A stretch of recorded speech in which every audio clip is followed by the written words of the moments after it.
answer questions on what you hear. There will be time for you to read the instructions and questions, and you will have a chance to check your work. All the recordings will be played once only. The test is in 4 parts. At the end of the test, you will be given 10 minutes to transfer your answers to the answer sheet. Now turn to Part 1. Part 1. You will hear a woman phoning to ask about a summer cycling camp for her young son, who is called Charlie. First, you have some time to look at questions 1 to 5.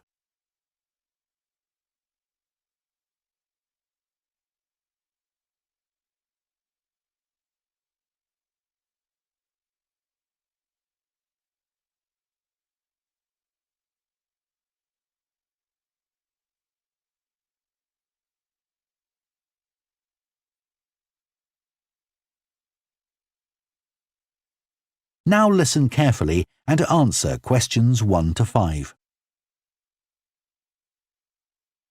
Hello, Junior Cycle Camp. Jake speaking.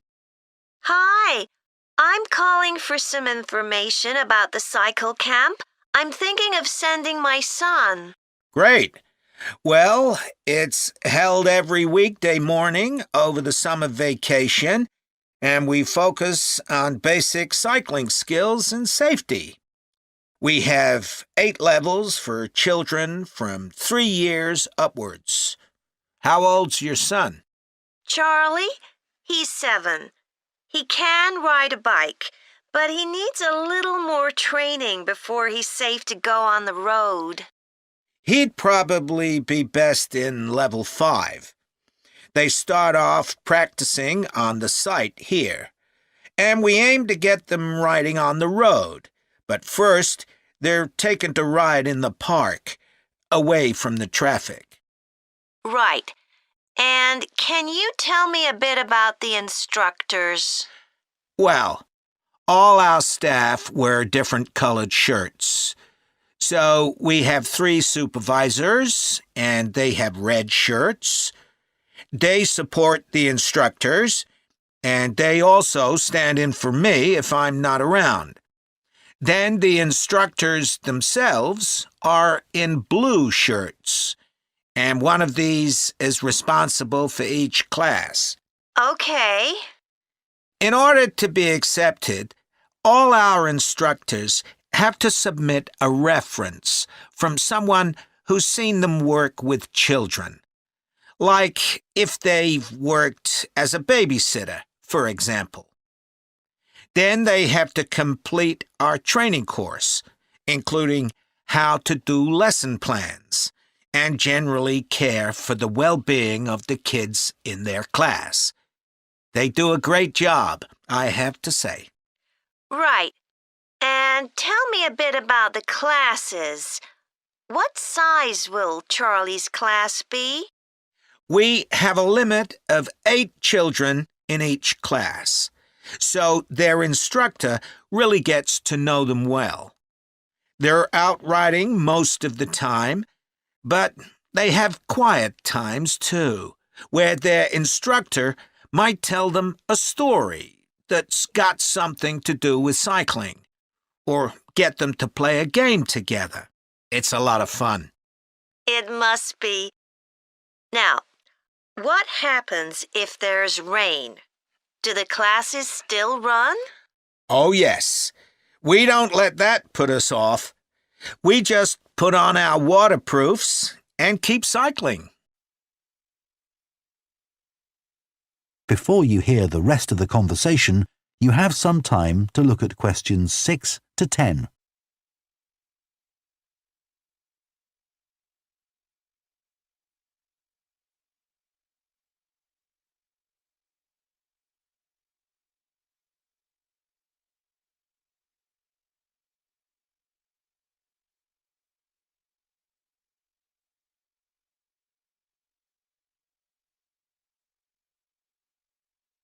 Now listen and answer questions 6 to 10. And is there there anything special Charlie should bring along with him? Well, maybe some spare clothes, especially if the weather's not so good. And a snack for break time? How about a drink? No, we'll provide that. And make sure he has shoes, not sandals. Sure. And just at present, Charlie has to take medication every few hours, so I'll make sure he has that. Absolutely. Just give us details of when he has to take it, and we'll make sure he does. Thanks. Now, there are a few things you should know about day 1 of the camp. The classes normally start at 9:30 every morning, but on day 1, you should aim to get Charlie here by 9:20. The finishing time will be 12:30 as usual. We need the additional time because there are a few extra things to do. The most important is that we have a very careful check to make sure that every child's helmet fits properly. If it doesn't fit, we'll try to adjust it, or we'll find him another one. But he must wear it all the time he's on the bike. Of course. Then, after that, all the instructors will be waiting to meet their classes, and they'll meet up in the tent. You can't miss it, and each instructor will take their class away and get started. Okay, well, that all sounds good. Now, can you tell me how much the camp costs a week? $199. We've managed to keep the price more or less the same as last year. It was $190 then. But the places are filling up quite quickly. Right. Okay, well, I'd like to book for the... That is the end of part 1. You now have half a minute to check your answers to part 1.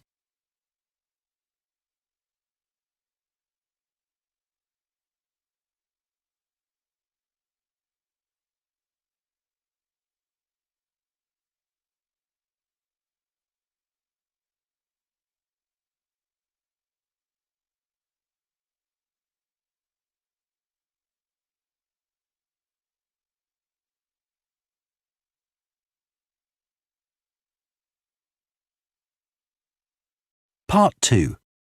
You will hear a recruitment officer called Megan Baker giving a talk at a jobs fair about opportunities for those interested in the food and agriculture sectors. First, you have some time to look at questions 11 to 14.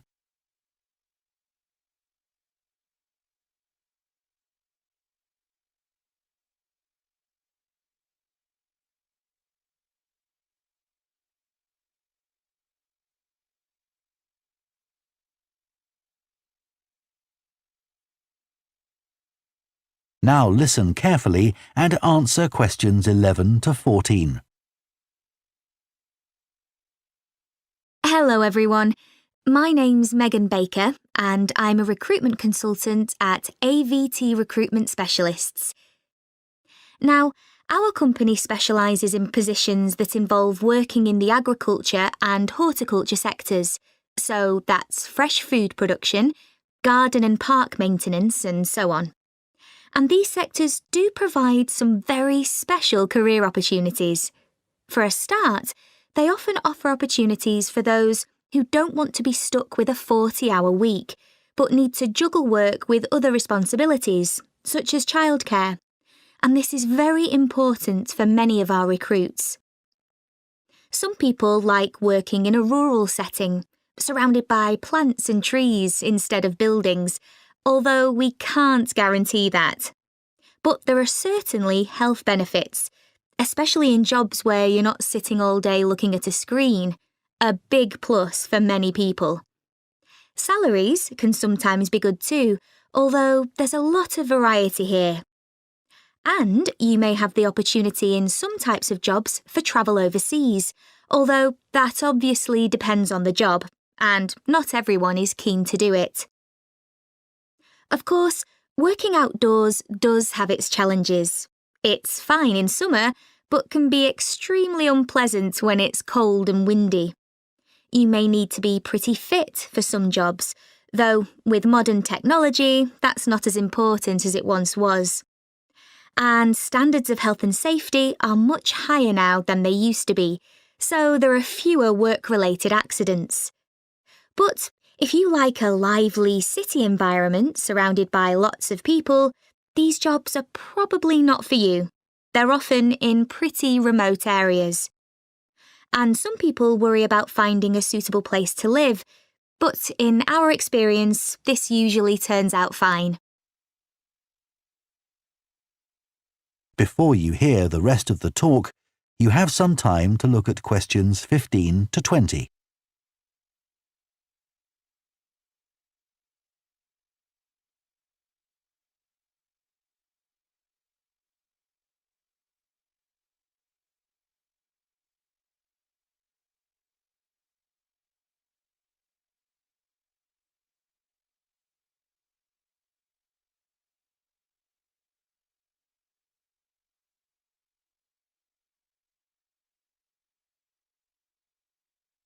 Now listen and answer questions 15 to 20.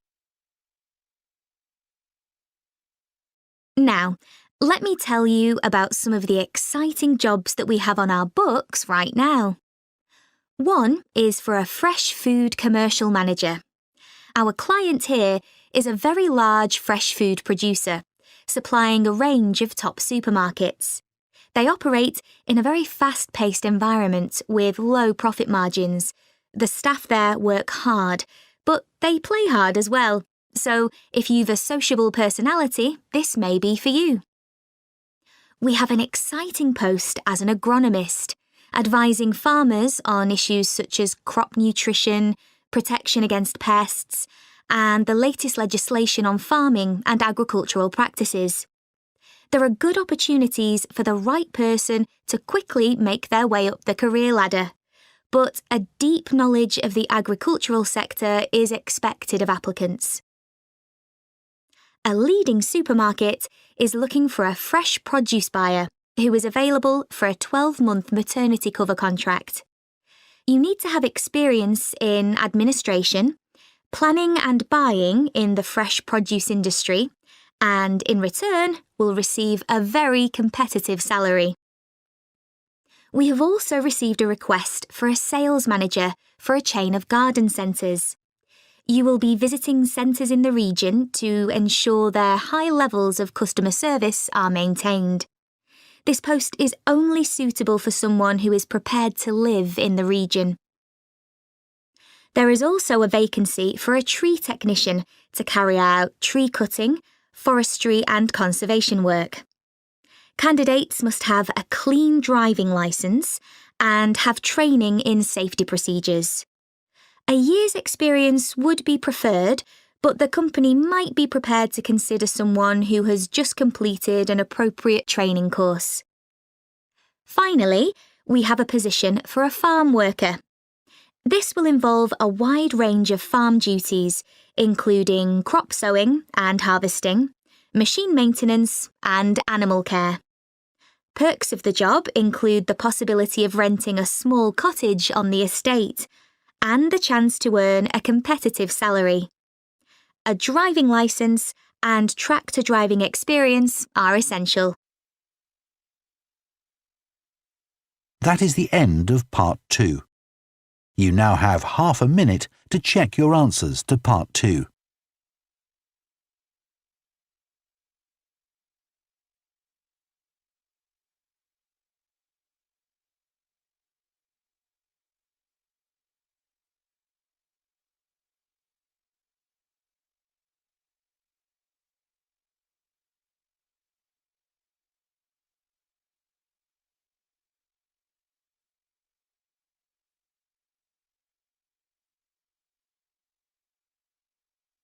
Part 3. You will hear two food science students called Adam and Rosie starting to plan their presentation on diet and obesity. First, you have some time to look at questions 21 to 24.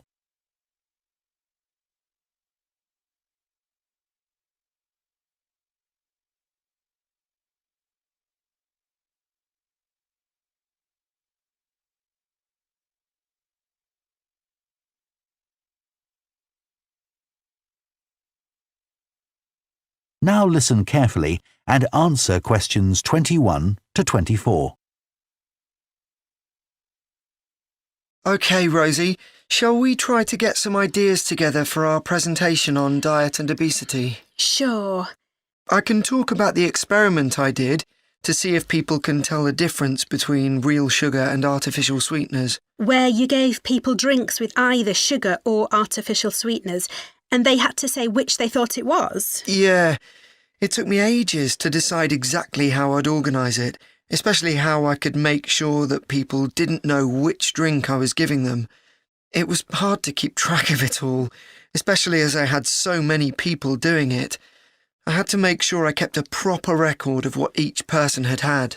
So, could most people tell the difference? Yeah, I hadn't thought that they would be able to, but most people could.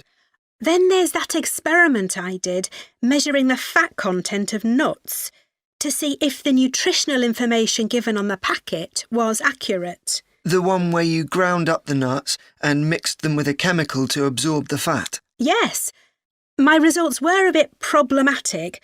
The fat content for that type of nut seemed much lower than it said on the package.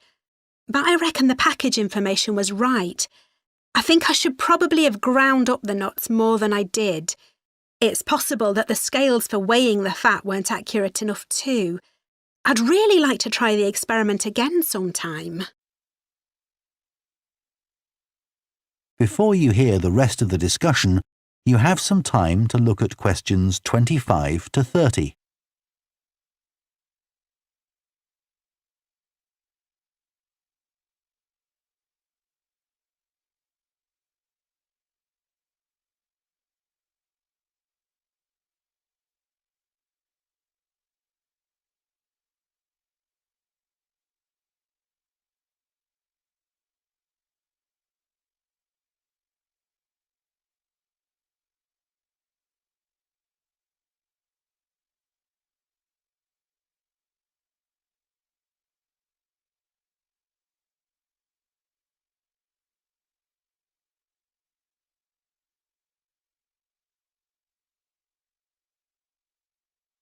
Now listen and answer questions 25 to 30. So, what can we say about helping people to lose weight? There's a lot we could say about what restaurants could do to reduce obesity.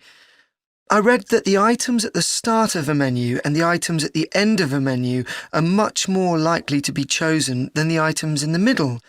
So, if you put the low-calorie items at the beginning and end of the menu, people will probably go for the food with fewer calories without even realising what they're doing. I think food manufacturers could do more to encourage healthy eating. How?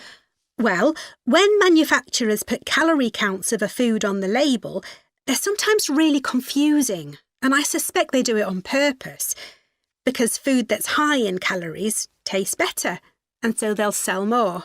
Yeah, so if you look at the amount of calories in a pizza, they'll give you the calories per quarter pizza, and you think, oh, that's not too bad.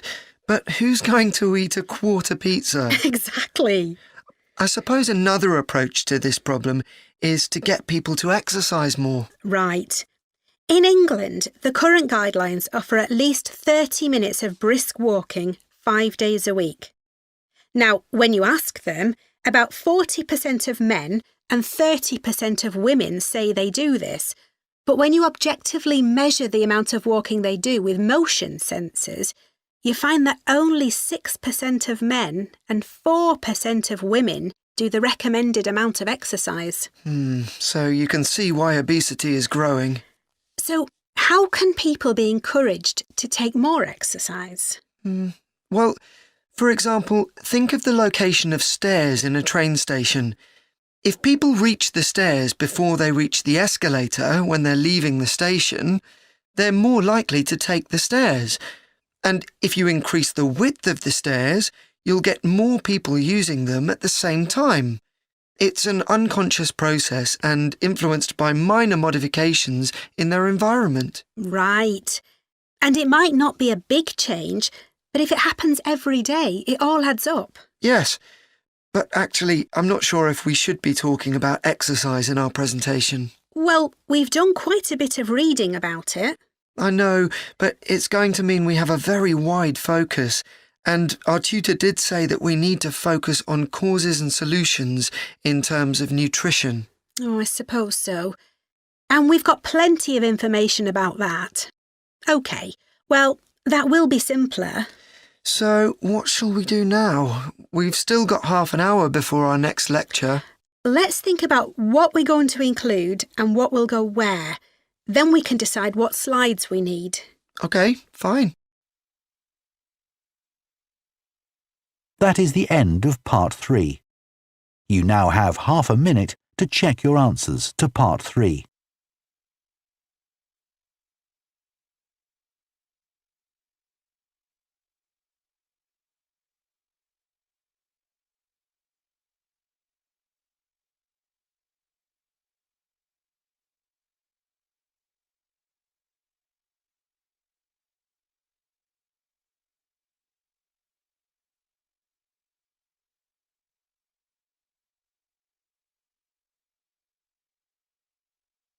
Part 4.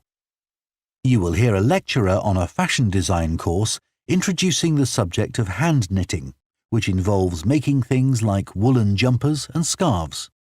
First, you have some time to look at questions 31 to 40.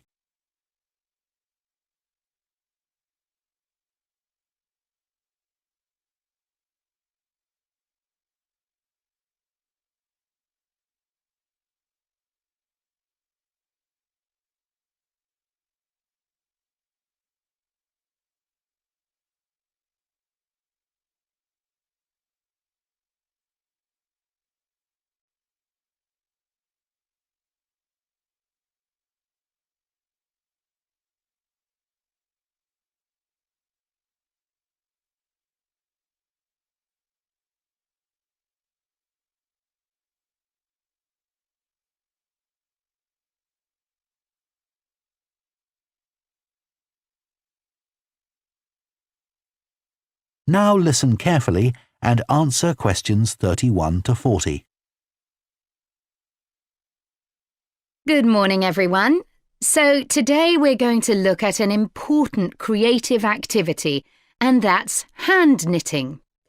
Ancient knitted garments have been found in many different countries, showing that knitting is a global activity with a long history.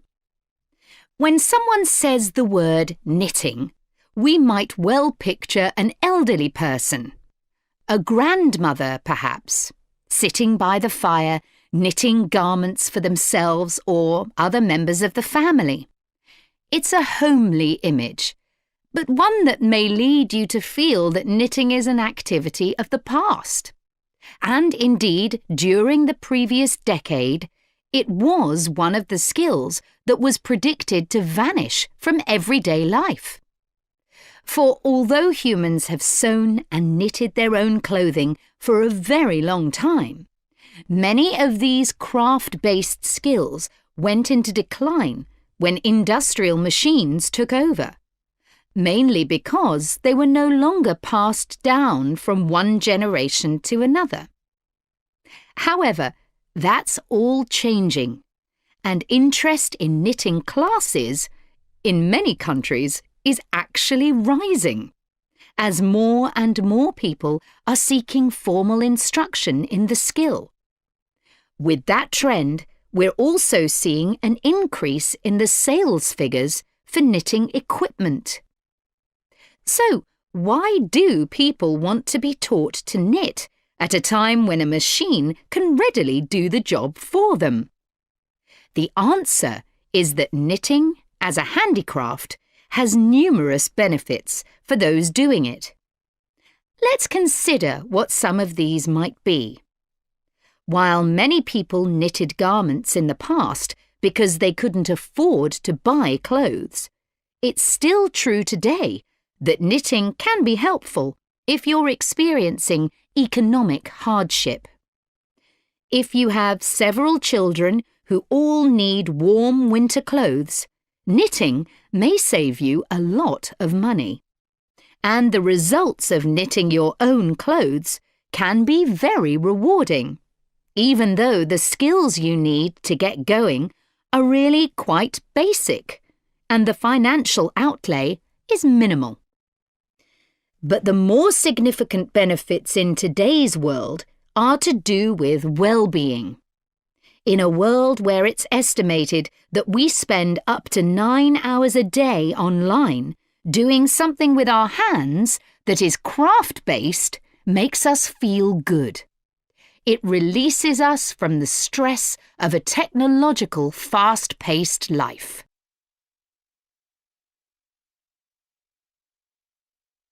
Now, let's look back a bit to early knitting activities. In fact, no one really knows when knitting first began. But archaeological remains have disclosed plenty of information for us to think about. One of the interesting things about knitting is that the earliest pieces of clothing that have been found suggest that most of the items produced were round rather than flat. Discoveries from the 3rd and 4th centuries in Egypt show that things like socks and gloves that were needed to keep hands and feet warm were knitted in one piece using 4 or 5 needles. That's very different from most knitting patterns today, which only require 2. What's more, the very first needles people used were hand-carved out of wood and other natural materials, like bone, whereas today's needles are largely made of steel or plastic and make that characteristic clicking sound when someone's using them. Ancient people knitted using yarns made from linen, hemp, cotton and wool, and these were often very rough on the skin. The spinning wheel, which allowed people to make finer yarns and produce much greater quantities of them, led to the dominance of wool in the knitting industry, often favoured for its warmth. Another interesting fact about knitting is that because it was practised in so many parts of the world, for so many purposes, regional differences in style developed. This visual identity has allowed researchers to match bits of knitted clothing that have been unearthed over time to the region from which the wearer came, or the job that he or she did.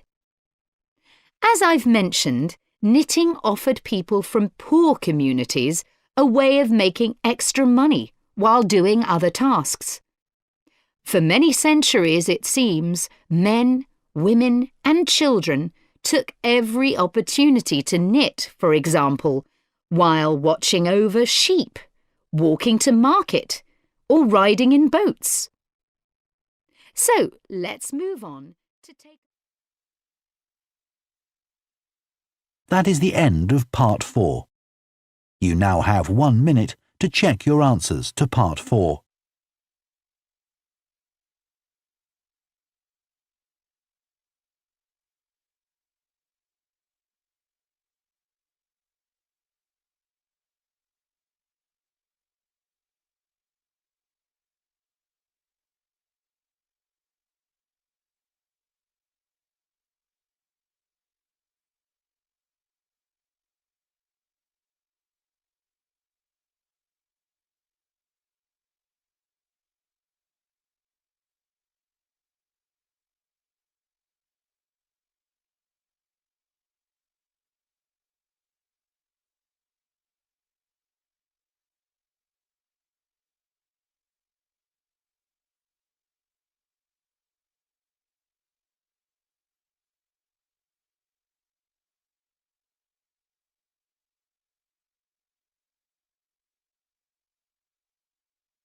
That is the end of the listening test. In the Ielts test, you would now have 10 minutes to transfer your answers to the answer sheet.